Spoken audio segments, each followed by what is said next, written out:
Introduction. Free inquiry-based learning is when the writer picks a topic that they are interested in.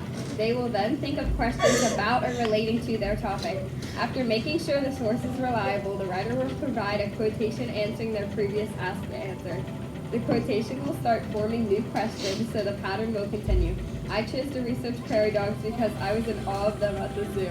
I realized that unlike all of the other species I favorited, I barely knew anything about prairie dogs. As always, I was curious and came up with a bunch of questions that I needed answered. I decided to use this topic of prairie dogs for my next research project so that I could know more about prairie dogs next time I saw them.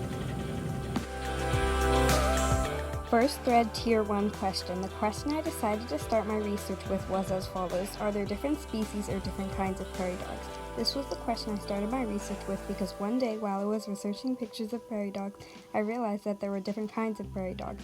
I wanted to know how many different species of prairie dogs there were and what they looked like so I could decide my favorite. First thread, first tier researched answer. After researching my first tier question, I learned that there are actually 5 different species of prairie dog: the black-tailed prairie dog, the white-tailed prairie dog, Gunnison's prairie dog, Utah prairie dog, and Mexican prairie dog. Writer Patricia Valentine Darby explains, there are 5 species of prairie dogs: the black-tailed prairie dog, white-tailed prairie dog, Gunnison's prairie dog, Utah prairie dog, and Mexican prairie dog, all of which may be considered rare. After 200 years of shootings, poisonings, conversion of habitat, and more recently plague, prairie dog numbers are a fraction of what they once were. 2 of the species, Utah and Mexican, are listed as threatened or endangered under the Endangered Species Act, ESA. Valentine Darby. Black-tailed prairie dog is also known as Siamese ludovicianus. White-tailed prairie dog is also known as Siamese lucurus. Gunnison's prairie dog is also known as Siamese gunnisoni. Utah prairie dogs are also known as Siamese pupidens. Mexican prairie dogs are also known as Siamese mexicanus. First thread, first tier thoughts on findings. When I read this, I was surprised. Who would have thought that there were 5 different species of prairie dog?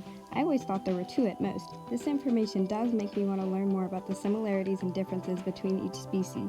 First thread, second tier question. After finding out this answer, I generated a new question based on what I learned. My next question was as follows. What is another difference between a prairie dog species? I've asked this question next because I was curious about their similarities and differences, so I just had to know more. First thread, second tier researched answer. From researching, I learned that the species have different family situations.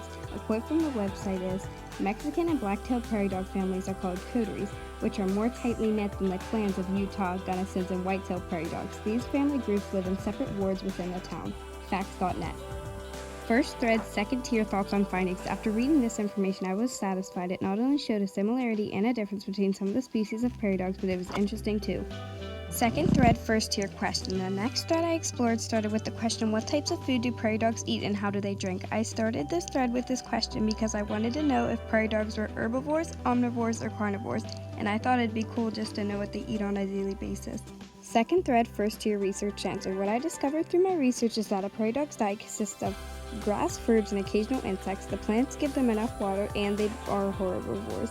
A website explains, prairie dogs are herbivores, i.e. they eat plants such as grasses and herbs, grass-like flowering plants.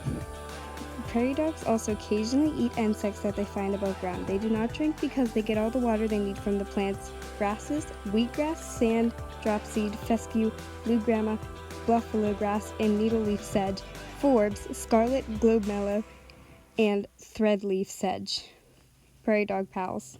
Second thread, first tier thoughts on findings. After reading this, I was perplexed. I had no clue that they mainly ate grass and small plants, and who would have thought that they get enough water from the little plants? Second thread, second tier question. The build-off question from that researched answer was, if they don't drink water, do they still bathe themselves? I was confused on how prairie dogs don't drink water, so I wondered if they always didn't need to wash themselves. I figured if there wasn't enough water to drink, there wouldn't be enough to bathe in. That's why I asked this question. Second thread, second tier researched answer. It turns out prairie dogs actually take dust baths opposed to bathing in water. A quote from a website that explains this is, prairie dogs do not bathe in water. Instead, they take dust baths wherein they roll their bodies on dust for about 5 minutes at a time. This way they get rid of fleas and other parasites from their skin and fur. Facts.net. Second thread, second tier thoughts on findings. This information was very amusing to me. This information made me want to learn so much more about prairie dogs. It also made me think about what other animals take dust baths. Not to mention that watching a prairie dog roll around would be adorable. A summary of other findings. I found important information while I was exploring the topic of prairie dogs. In another thread, I researched prairie dog rolling. I found that they normally live in the mountains, deserts, and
Conclusion.